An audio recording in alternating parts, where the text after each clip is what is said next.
I'm your magical people, it's Courtney, and welcome back to my credo! So, I just came back from New York. Obviously, due to my title, I was out of this country and I was in America. And I miss it so much. Dream place, dream location. I am already counting the days till I go back because... Anyway, I saw Tom Felton return as Draco Malfoy on opening night! This is the playbill, the show bill that I got on the opening night when I saw Tom Felton. I didn't get signed the first night, but I did. I was, sorry. As you can see, it's been autographed. It's beautiful. Oh. And yes, I did meet Tom Felton. Of course, I met him twice. I'm very grateful. I'm very thankful. Wait, I met Tom Felton. Wait, girl. If you've been following me, if you know me from this channel, you know my lore. You know how much of a Draco girly I am before Draco Talk was a thing. So when I found out in June, on Draco Malfoy's birthday, by the way, which is the 5th of June, it was actually 11/11 when I found out. Crazy. I was planning to go to New York this year because I wanted to visit my beautiful friend who I stayed with, Scorpio Mars. I love her so much. She is one of the best people we met because of Harry Potter.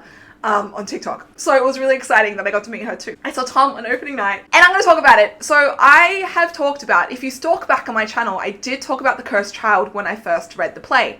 That was in 2018, January. It is now 2025, going to be 2026 in a month. And I've never seen a play and Tom Felton was back. Anyway, let's talk about it. The energy that was in that room was insane.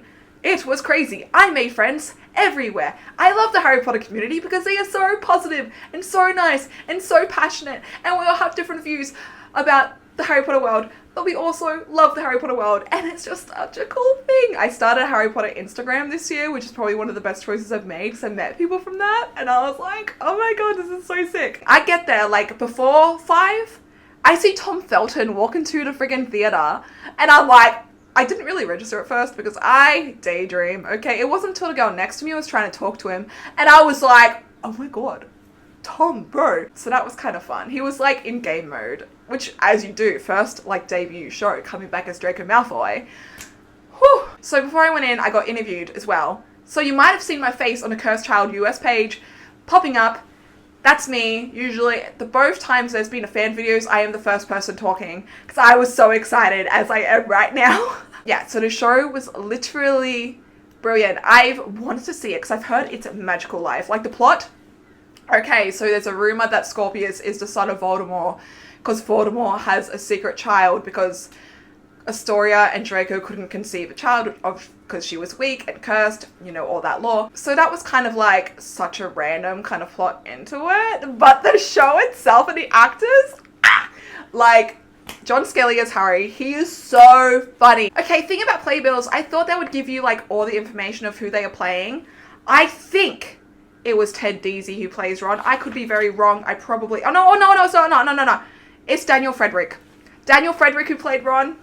He made me dig Ron watching the show. I literally told him, I'm like, you made Ron bearable for me in books and films, by the way. Let's not get twisted. You're a movie fan. We go both ways in the Harry Potter world. He was so funny and so like hilarious to talk to, actually. I was like, you made Ron bearable. And then he's like, do you have anything I can't sign? And I was like, I love your work. I love your humor. Hermione was excellent. Moaning Myrtle, the acting was incredible. Like, the sets, the costumes, the way the robes swish, so cool. I was like, I want a robe like that. Maybe this can do that. I don't know, but I enjoyed it. I enjoyed watching it. I enjoyed seeing, like, the things that I complained about when I first read the book just seemed so minor when I was watching the stage play. Like, it was fantastic. Like, even the guy who played Cedric Diggory in The Maze, he shows up for like 5 seconds. He was doing exactly the way that Robert Pattinson was holding his wand. He was doing the whole gun holding movement thing when he was in his maze, and I literally said to him at stage door, I was like, I love how you held your wand exactly like Robert Pattinson. He's like, you noticed? And I was like, yeah, absolutely. That is iconic. That is iconic Pat. The cast is so nice. Albus and Scorpius, so cute. I felt so much more worse for Albus when I saw it rather than when I read it. Like, I get it. Like, Harry was being a bit of a pain. Like, not really connecting to him and everything. And that there was like a struggle there. And Harry does explode in a scene, and it's sad and heartbreaking, and the show made me cry so much. I felt bad for Albus. I felt bad for Scorpius when his mother died and he asked Albus to come to the funeral with him. I felt bad for Draco. Obviously his wife died. His only family he had left in the world was Scorpius, which was so heartbreaking. Like, he'd spent every money out of his vault just to make sure his son was safe, even though the Ministry had more than enough money. There was this line that Draco says, and he says, "It's exceptionally lonely being Draco Malfoy." I think that's the line. It goes around those lines. All I could think of was the Half-Blood Prince in the bathroom and how alone he was and how he couldn't talk to anyone and how he just lived in fear of being killed and his family being killed because he had to do this task for Voldemort because his dad was being punished for being caught in an Azkaban. So Draco was sent to do these things as a young boy. And I'm like, oh my god, no! Oh, like, it was so sad. So I'm really glad they kind of like intertwined Draco in their little group in the end, and he helped, and he had his own time turner stored away, which is really cool. Spoiler, sorry, it's been out for a while. I didn't remember that from the book either, so that was really cool. It gleams gold. How do Malfoys like it? Tom Slade. He literally ate, when he first came on, I was in the front row on opening night. Like, this wasn't planned. I literally wasn't going to go to opening night. I was going to night 3. I went to both. When he came out, I literally got a front row seat half price that day. Insane. I literally squealed. I was screaming in my chair. And then he said, like, scared Potter. Ah! Dead. He literally was amazing. I'm so proud of him. Like, he literally held it together so well. He was literally brilliant. Like, it was crazy. And like Snape's scene, like there's obviously a scene when I go back in time and Voldemort Day is a thing. Umbridge is the headmaster of Hogwarts and Harry is dead, so there's no Albus and all that stuff. So Scorpius is by himself, by the way. That costume in that scene, I need it. Gorgeous, stunning. And Scorpius is like this fearsome thing. So it's like, damn, what would have happened? I want to know more about what's happening with Draco and all that. I don't know if it's actually in the full 5-hour adaptation that they still do at London. I haven't read the book since I've touched it. That was really kind of interesting to see. And the lady played Umbridge / McGonagall. Fantastic. But anyway, back to Snape. He made me cry so much. Oh my god, both times I just broke at the same moment. Scorpius is trying to convince him that he's from a different time period, a different timeline, and then he says, "You loved his mother, Lily." I just started crying, and then the way Snape's like, he was such a perfect, like, how he did Snape was such a beautiful honor to Alan Rickman. Like, I'm very fussy with who betrayed Snape. Like, he'd done it in his own way, but it also was so beautifully dedicated to Alan. Like, the way he drawled his words, the way he spoke, and the way he gazed and looked and delivered things. That was, like, one of my favorite parts in the whole show. I am a Snape girly, I always have been. Literally got me. Anyway, too much on that.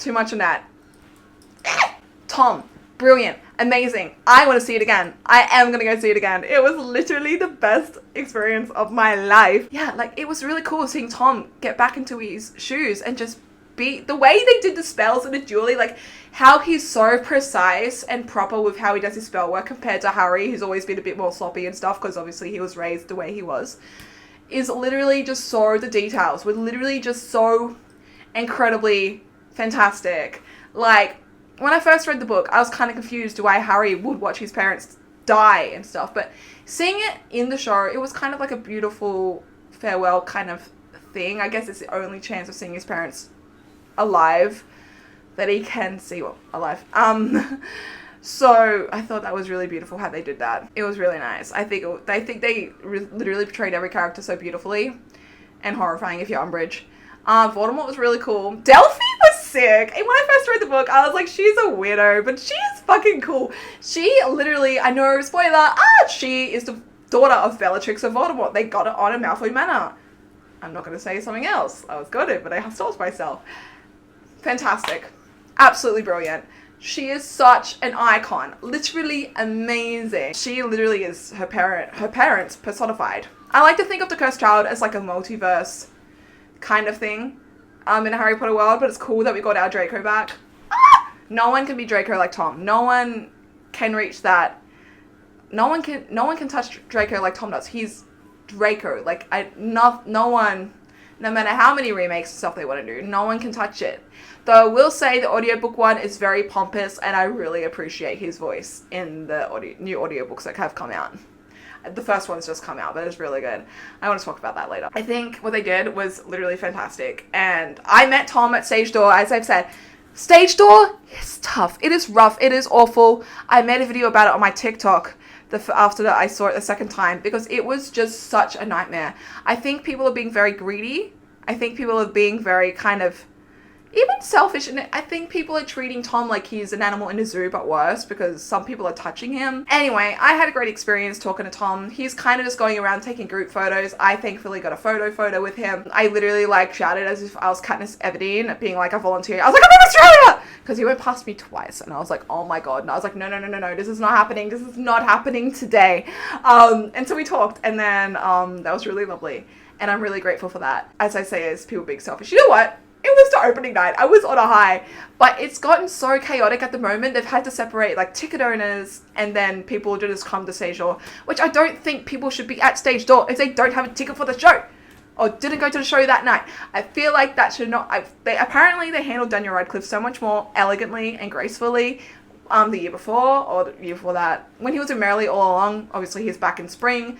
America's Spring next year when Tom is finishing his run. And I really wish, because Tom looks so exhausted and people are just like treating, like all shouting at him at once. And it's like, what happened to being polite? People are running out before the bows.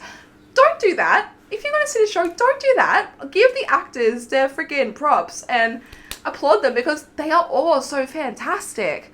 Like, it's like you don't respect them and you just want to go there for like the TikTok clout. I went there because I'm psycho. I'm not psycho, but like I'm very passionate and very excited, and I was so, oh my god, literally it was the best trip I've ever had.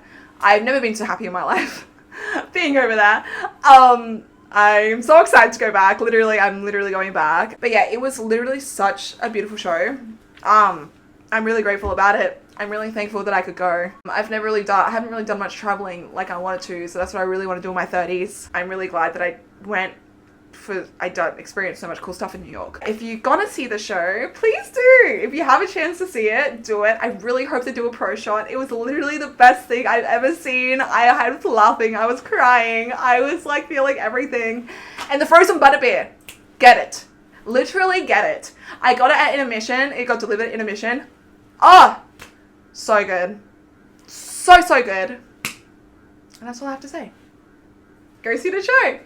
It's so fun. Not sponsored. Okay. Mwah. I'll see you next time. Bye.